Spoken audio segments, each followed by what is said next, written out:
The assembly of Bodhisattvas. Sutra, together with all the Bodhisattvas, Mahasattvas.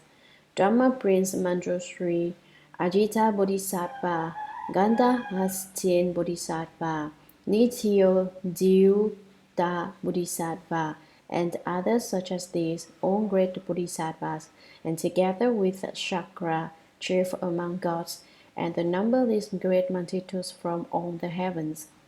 Commentary. Not only were the 16 venerable arhats present in the assembly, but there were also all the bodhisattvas, mahasattvas, the great bodhisattvas. What is a bodhisattva? Bodhisattva is a Sanskrit word. Bodhi means enlightenment, and sattva means being. The word means to enlighten with those with sentience, that is, to cause living beings to wake up. Bodhisattva also means enlightened among beings because bodhisattvas themselves are awake. Enlightenment is simply the opposite of confusion. Confusion is simply non-enlightenment.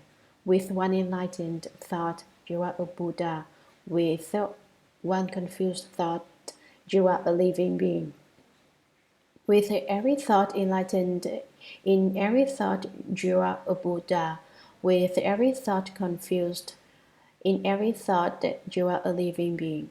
Bodhisattvas are beings who can wake themselves up. Every day they are more enlightened, not more confused. Bodhisattvas are enlightened beings, and living beings are confused beings. Enlightened beings are those who are enlightened among all the confused living beings. In all situations, they are awake, and so it is said, if you see a face and are awake, you can transcend the world. If you see a face and are confused, you fall beneath the wheel. Bodhisattvas transcend the world.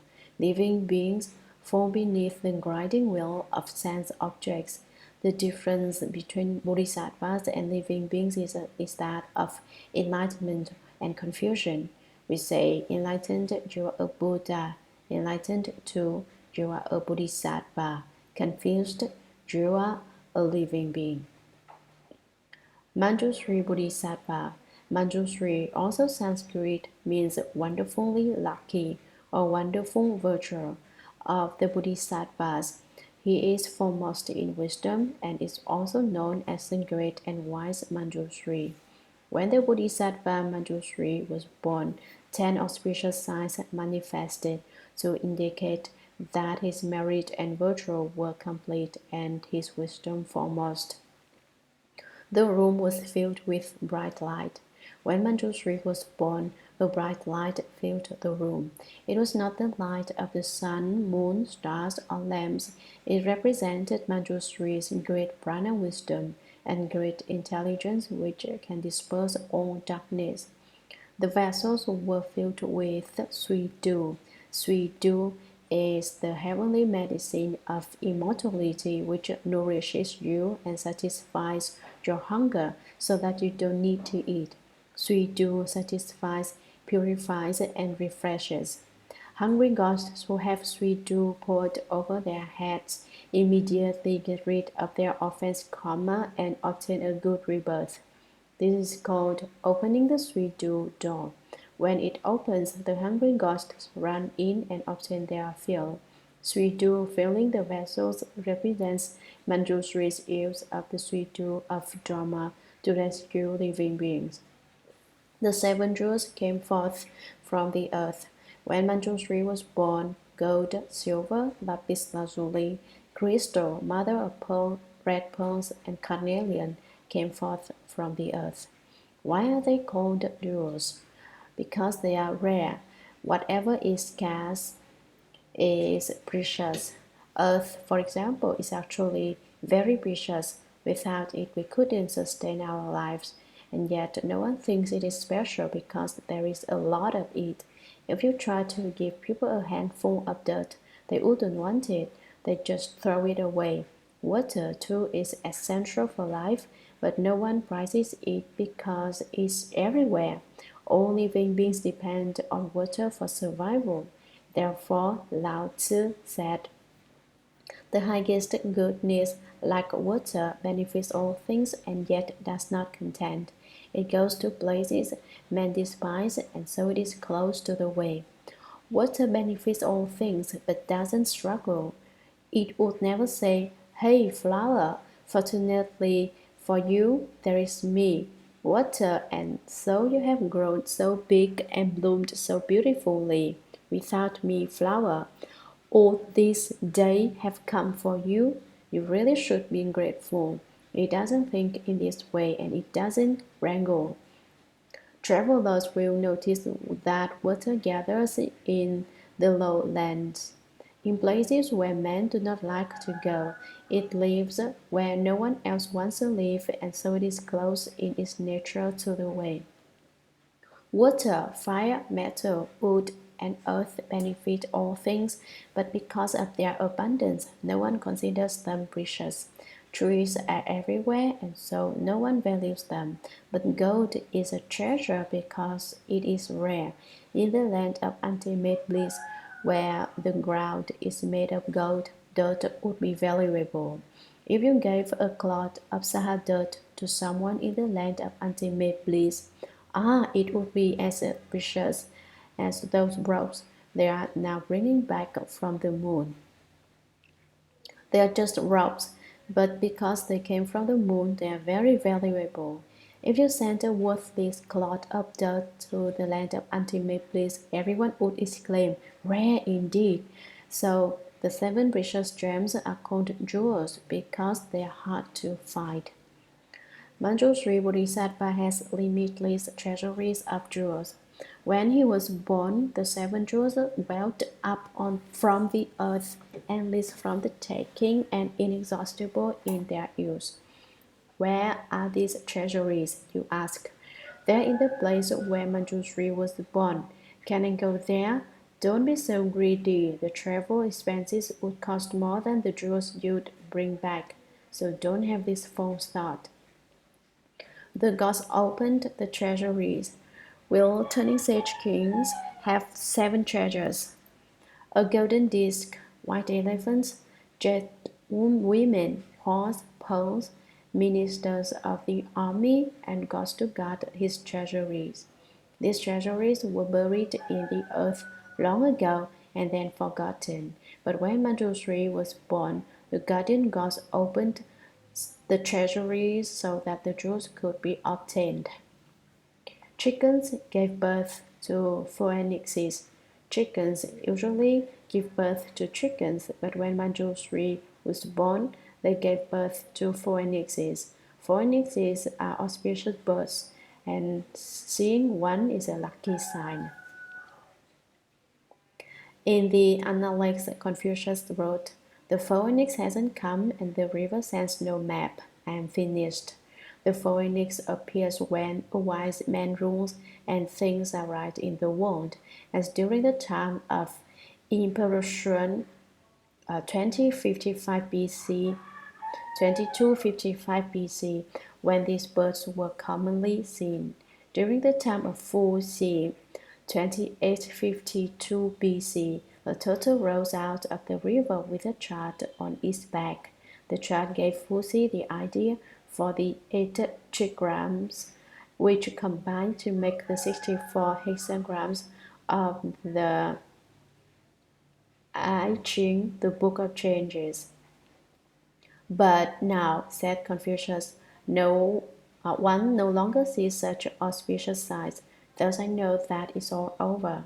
To expound the way and its virtue is of no use. Pigs gave birth to dragons. Dragons ordinarily give birth to dragons, and phoenixes ordinarily give birth to phoenixes. It's not too strange for chickens to hatch phoenixes, but when pigs have birth to dragons, dragon pigs with scales. Horses gave birth to chilin. Horses usually beget horses, but they had chilin lions, and tigers are all called the king of beasts. The chilin is also an auspicious animal. In China, during the time of benevolent Emperor Tang Di Yao, 2356 BC. There were many phoenixes and qilins, and they were often seen. Later, when people's karmic retribution grew too heavy, these auspicious creatures no longer appeared. Confucius wrote, in the time of Emperor Tang Yao, the qilin and phoenix abounded. That time, however, is not the present. So what have you come to seek? Qilin, qilin, how my heart grieves.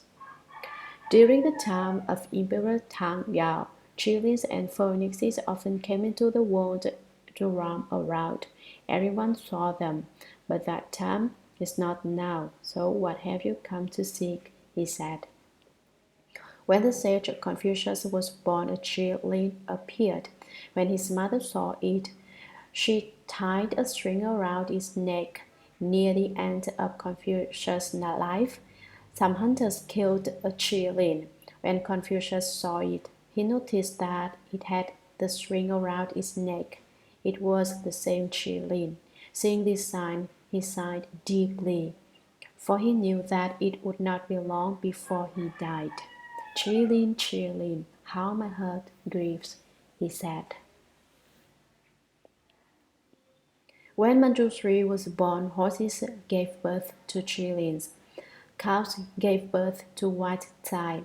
The white tie is an extremely rare and auspicious animal. It's not like an ox, and it's not like a horse. It's not like a deer or a mule. It's not like anything at all. It looks like a horse, but has the hoofs of an ox. The grain in the granaries turned to gold. What else is golden grain? Can you eat it? You can exchange it for money and buy a lot of grain, you may say. I agree, a grain of gold is very valuable. Elephants with 6 tusks appeared. Elephants usually have only 2 tusks, but when Manjushri was born, they had 6. These are the 10 auspicious signs which appeared at Manjushri's birth. They represent the 10 paramitas: giving, morality, patience, vigor, concentration, wisdom, skill in means, vows, determination, and knowledge. They show that Manjushri is not like other bodhisattvas. If you would like to meet Manjushri Bodhisattva, you must first remember these 10 signs. Then, when you see him, you will know, this is my old friend and closest good knowing advisor. Manjushri will be very pleased. Yes, you are my old friend, my very good friend, he will say. Although he doesn't discriminate, if you don't know him, he won't approach you. The better you know him, the closer he comes. Therefore, we should know the states of the Bodhisattvas so that we can be their brothers and friends.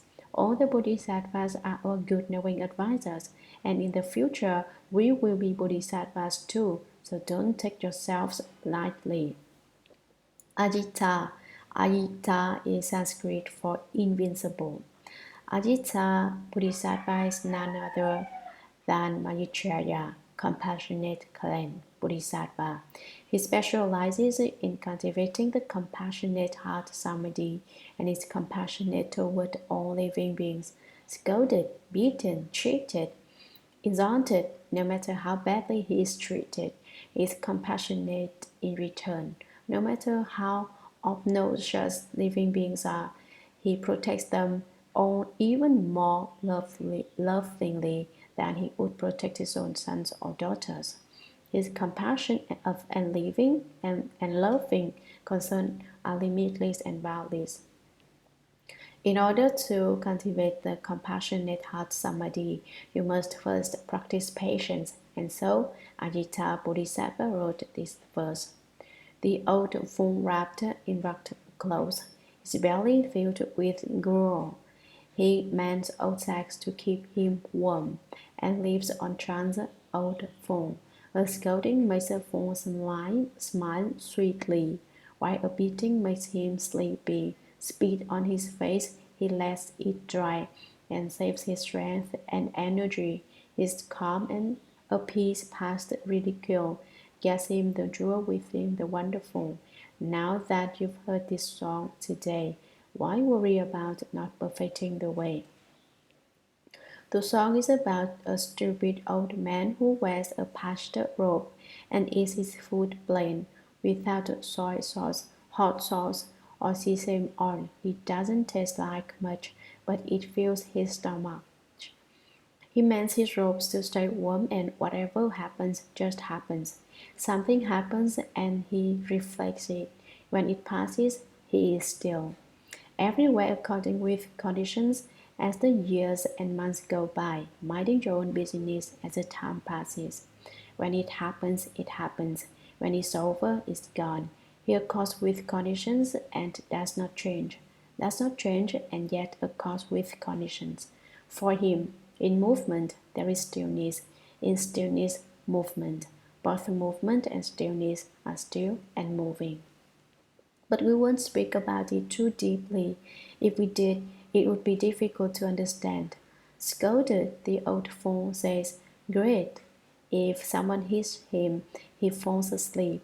Now, isn't that stupid? If ordinary people were hit, they would glare and shout, "Why did you hit me?" But the old fool just falls asleep. Isn't this wonderful? If you can master this, you are doing pretty well. You have truly gained some genuine cultivation. "Spit in my face," says the stupid old man, and I just let it dry. If you spit in someone else's face, the fire of ignorance would blaze 30,000 feet into the air. "How can you insult me like that?" he'd say. But the old man doesn't even wipe it off. He just lets it dry. Although it's not much effort to wipe it away, it still saves his strength and gives others no affliction. This is paramita. If you can sleep when people hit you and let their spit dry on your face, this is santi paramita, the perfection of patience. If you do not understand this, what Buddha Dharma do you study? Do you study day in and day out? But when this happens, you don't know what Dharma it is. If someone hit you to test your skill, you'd probably end up saying, "I have studied the Buddha Dharma for so long. Why can't I use it when the time comes?" The paramita is the wonderful within the wonderful, the jewel within the jewel. If you heard this news, how can you worry about not perfecting the way? The Buddhas and Bodhisattvas would never deceive you.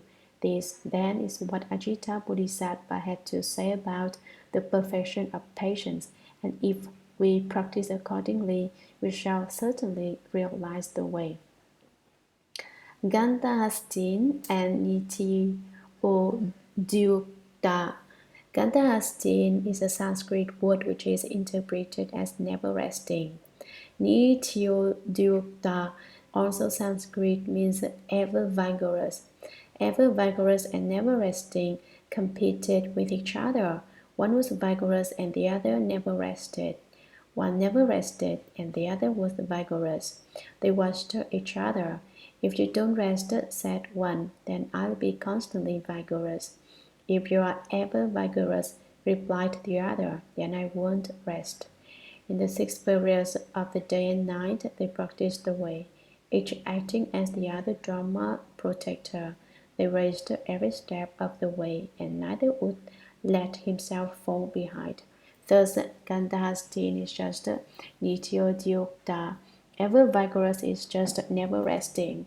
These two have cultivated together as Dharma friends for limitless compass. If you work hard, I work harder. If you increase your efforts, I double mine. They are genuine cultivators, ever vigorous and never resting. Nityodyukta and Gandhastin. Chakra and the multitudes from heavens. Chakra, chief among gods, and the numberless great multitudes from all the heavens. Chakra, or Sakro Devanam Indra, is the ruler of the Jayashrimsha heaven, the heaven of the 33. He is referred to in the Suragama mantra as Yin Tualaye. Those who understand the Buddha Dharma know that all gods, ghosts, and spirit kings, as well as all the great bodhisattvas, are contained within the Suragama mantra. Those who do not understand the Buddha Dharma say, Buddhism does not include the heavens, the 28 constellations. They say this because they don't understand that the heavens and the constellations, everything is within the Suragama mantra. Chakra is Sanskrit. It means variable heavenly ruler. Numberless great multitudes from all the heavens. Numberless, the heavens cannot be counted. In general, there are 33, but if you were to describe them in detail, you would speak of the limitless heavens within each heaven, just as there are also limitless ones within each world and limitless countries within each country. Thus, many heavenly beings were present in the assembly.